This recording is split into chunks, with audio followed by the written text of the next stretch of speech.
प्यारे बच्चों नमस्कार। कैसे हैं आप सभी।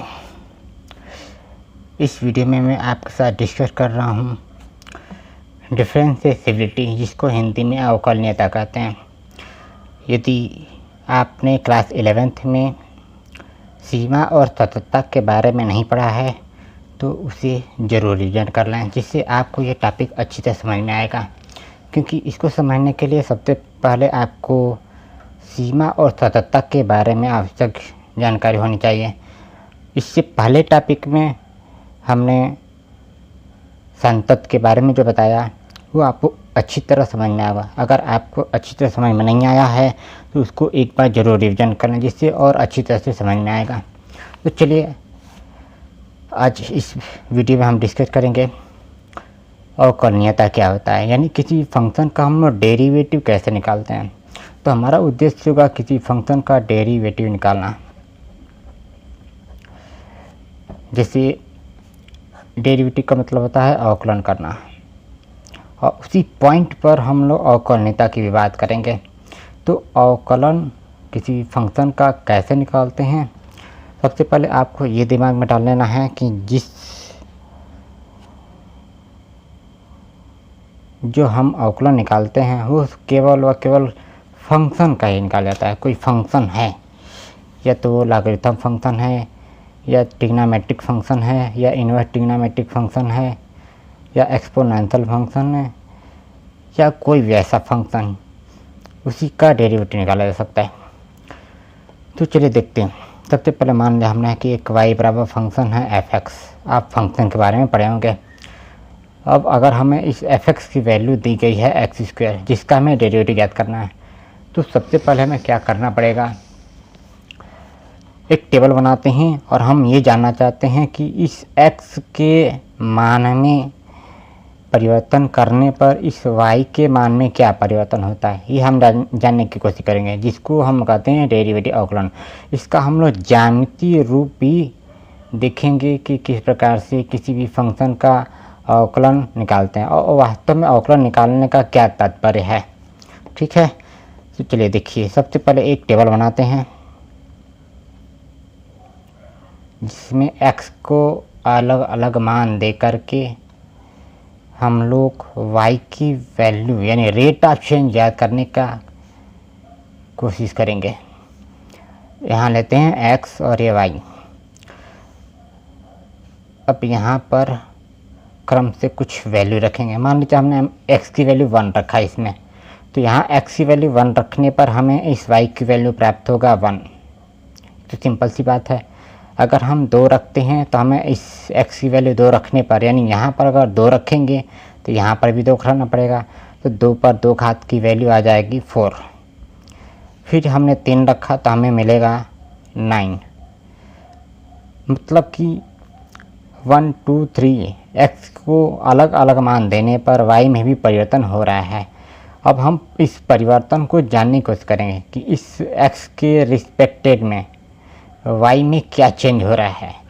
तो अब मान लीजिए कि हमने इस x की वैल्यू यानी इस x के स्थान पर x रखा, तो आप निश्चिंत होकर ये कहोगे कि जैसे यहाँ x² है तो x² में x रखोगे तो x² ही प्राप्त होगा। मतलब ये x² किसका मान है, f(x) का। तो इसका अर्थ ये है कि यदि हम इस x की वैल्यू x रखते हैं तो x² मिलता है, और ये x² f(x) के इक्वल है।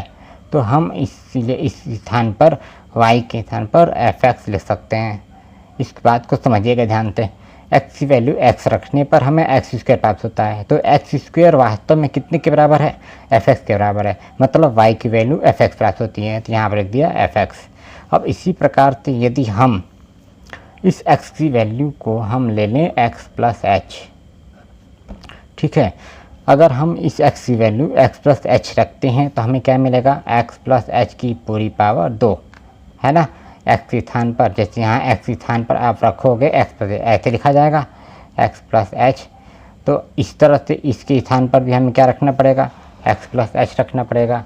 तो हमें क्या प्राप्त हुआ, x के स्थान पर x + h रखने पर x² में भी x के स्थान पर x + h रखा, तब पूरे की पावर 2 घात।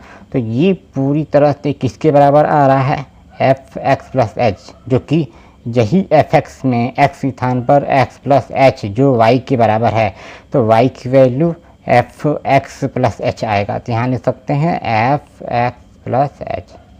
ठीक है, बिल्कुल आसान है। अब ध्यान समझिए,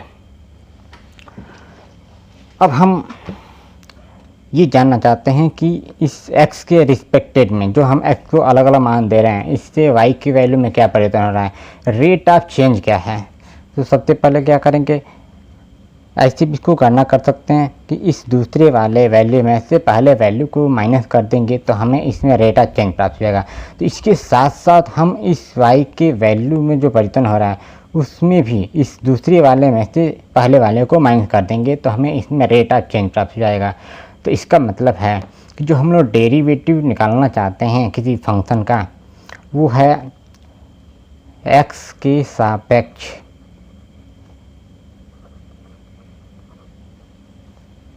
y का जो अवकलन होगा, वह अवकलन एक इस तरह से रेट ऑफ चेंज यानी कि y में परिवर्तन की दर बटे में x में परिवर्तन की दर। आप समझ गए होंगे कि हम लोग इस y में और x में परिवर्तन की दर कैसे निकालेंगे। जैसे हमने कहा कि अगर x की वैल्यू में दूसरे में से पहले को माइनस करते हैं तो साथ में y के वैल्यू जो प्राप्त हो रही है उसमें दूसरे में से पहले को माइनस करने पर रेट ऑफ चेंज प्राप्त हुआ। तो लेकिन हमारा उद्देश्य इनको लेकर है। अगर हम इस x प्लस एच में से x को माइनस करते हैं तो वो x में परिवर्तन की दर आएगा। तो इसका अर्थ है कि हमें नीचे जो प्राप्त होगा x में परिवर्तन की दर, वो होगा x plus H minus H. x plus H में से x को माइनस किया तो x में परिवर्तन की दर यानी इस x के सापेक्ष इस y में परिवर्तन की दर कैसे निकलेगा, इस x प्लस एच में से माइनस कर दें fx को।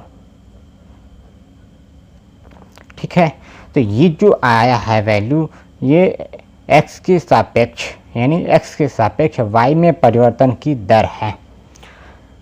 ठीक है, लेकिन इसको रिप्रेजेंट कैसे करेंगे, इसको कैसे रिप्रेजेंट करेंगे देखिए ध्यान से। अब हम इस x में परिवर्तन की दर को, यानी इसको आपने नाम सुना होगा d/dx, या किसी भी x के रिस्पेक्टेड में यहाँ पर किसी फंक्शन में परिवर्तन की दर, ऐसे आपने नाम सुना होगा। ठीक है, तो हम इस x के रिस्पेक्टेड में किस में परिवर्तन ला रहे हैं, y में परिवर्तन की दर को ज्ञात करना चाहते हैं। तो हम लिखेंगे यहाँ पर y यानी कि dy बटे में dx बराबर, अब ये किसकी, इसको ऐसे भी लिखा जा सकता है dfx बटे में dx, यानी x की रिस्पेक्टेड fx में परिवर्तन की दर बराबर, इसको लिख x plus H minus fx बटे में x plus H minus x।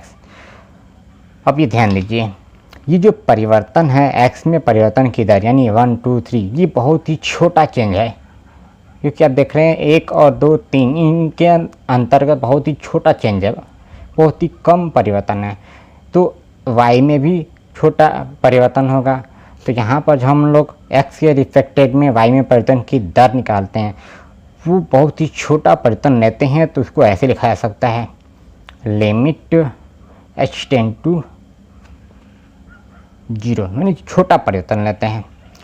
ठीक है, तो इस फंक्शन, ये जो डेरिवेटिव निकल कर आएगा, ये डेरिवेटिव इस एक्स स्क्वायर फंक्शन का डेरिवेटिव माना जाएगा, अर्थात ये जो वैल्यू निकल कर आएगी यही इस फंक्शन का डेरिवेटिव कहलाएगा।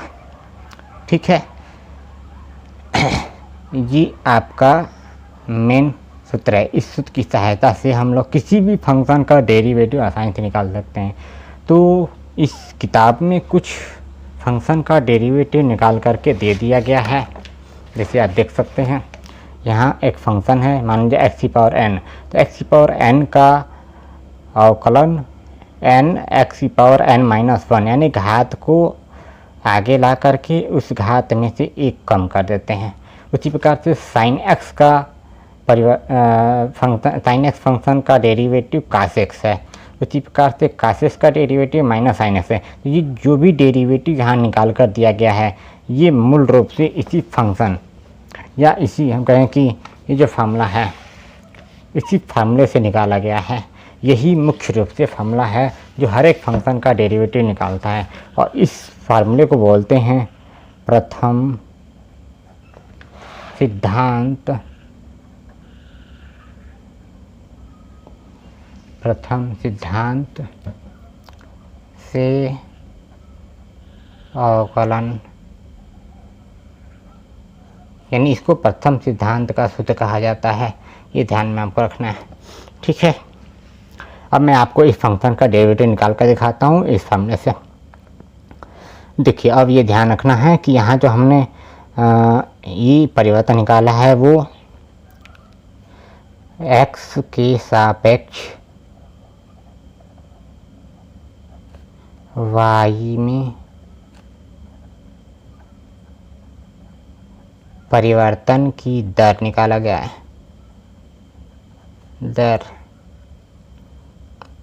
y में परिवर्तन की दर dy/dx बराबर ये सूत्र निकला है। अब देखिए, इस फंक्शन का मैं एक्स स्क्वायर फंक्शन का मैं डेरिवेटिव निकाल कर दिखाता हूँ। तो मान लीजिए कि ये है एफ एक्स बराबर हमें गिवन है एक्स स्क्वायर। तो इसके लिए इस सूत्र की सहायता से अगर निकालना है तो इस सूत्र में हमें एफ एक्स प्लस एच की जरूरत पड़ेगी और एक फंक्शन एफ एक्स की जरूरत पड़ेगी, और नीचे केवल एच ही बचेगा, क्योंकि आप देख रहे हैं एच से एक्स कैंसिल हो जाएगा तो केवल एच बचेगा, ठीक है। अब देखो ध्यान से, अगर हमें एफ एक्स प्लस एच लेना है तो एक्स के स्थान पर हम एक्स प्लस एच लिख सकते हैं। तो यहाँ पर भी लिखना पड़ेगा एक्स प्लस एच, अब पूरे की पावर 2, ठीक। अब इन मानों को इस फार्मूले में रखते हैं। तो यहाँ लिखा लिमिट एच टेंड टू 0, यहाँ लिखेंगे एफ एक्स प्लस एच के स्थान पर देखो कितना है, एक्स प्लस एच की पावर 2 घात माइनस एफ एक्स की वैल्यू एक्स स्क्वायर बटे में एच, ठीक है। यहाँ इस बात का ध्यान रखना है कि इस एच की वैल्यू 0 नहीं है, बल्कि एच की वैल्यू 0 की तरफ बढ़ रही है। ये हमने पहले आपको किसी पहले वीडियो में या किसी लेक्चर में मैंने बताया है आपको। यहाँ एच की वैल्यू 0 की तरफ बढ़ रही है, ये ध्यान रखना है आपको। तो अब इस एच की वैल्यू 0 तब तक नहीं रखी जा सकती जब तक ये नीचे का एच कैंसिल नहीं हो जाता, ये ख़त्म नहीं हो जाता, इस बात का ध्यान रखना है। तो क्या करते हैं, पहले इसको हम विस्तार करते हैं, क्योंकि आप देख रहे हैं एक्स प्लस एच की पूरी पावर 2 का मतलब ए प्लस बी के होल वर्ग से इसको विस्तार करेंगे। तो मैं यहाँ पर इसको विस्तार करता हूँ। लिमिट एच टेंड टू 0, इसको लिख सकते हैं एक्स स्क्वायर, जैसे आप हमना जानते होंगे एच स्क्वायर प्लस 2hx, ये माइनस में एक्स स्क्वायर पहले से चल रहा है बटे में एच, ठीक है। अब यहाँ देखो, ये एक्स स्क्वायर से एक्स स्क्वायर कैंसिल हो गया है ना, एक्स स्क्वायर से एक्स स्क्वायर कैंसिल हो गया।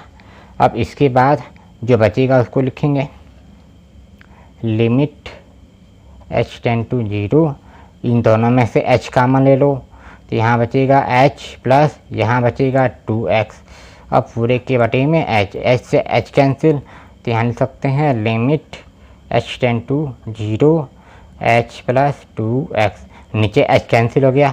अब अगर ये h कैंसिल हो गया तब h की वैल्यू 0 रखा जा सकता है। इस बात का ध्यान रखना है कि h की वैल्यू तभी रखेंगे जब इस पूरे मान में 0 बटे में 0 का फॉर्म न मिलता हो, अर्थात ये इनफाइनाइट वैल्यू ना देता, इससे हमें बचना है, ठीक है, इतना नहीं आना चाहिए। तो यहाँ पर अब बिना किसी भी झंझट का h की वैल्यू 0 रख सकते हैं। तो यहाँ लिखा टेकिंग लिमिट, लिमिट लेने पर, तो लिमिट लेंगे तो यहाँ हो जाएगा 0 और प्लस 2x के स्थान पर 2x रहेगा, बराबर आ गया 2x। ये जो 2x है, ये 2x इस एक्स स्क्वायर फंक्शन का डेरिवेटिव है। ठीक है, बात समझ में आ गया। तो इस प्रकार से आप चाहें तो किसी भी फंक्शन का डेरिवेटिव निकाल सकते हैं। तो मैं उम्मीद करता हूँ आपको ये पूरी टॉपिक बहुत अच्छी समझ में आएगी। तो आप एक बार इसका स्क्रीनशॉट ले लीजिए। तो मैं आगे बढ़ता हूँ। ठीक है, स्क्रीनशॉट लूँ और नीचे करता हूँ।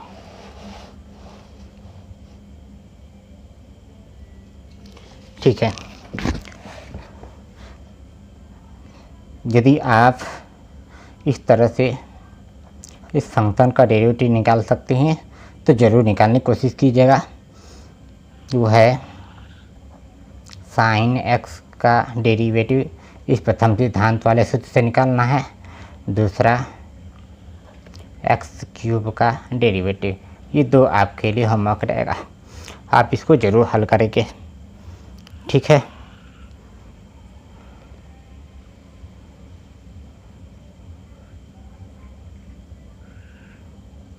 तो मिलते हैं अगले वीडियो में।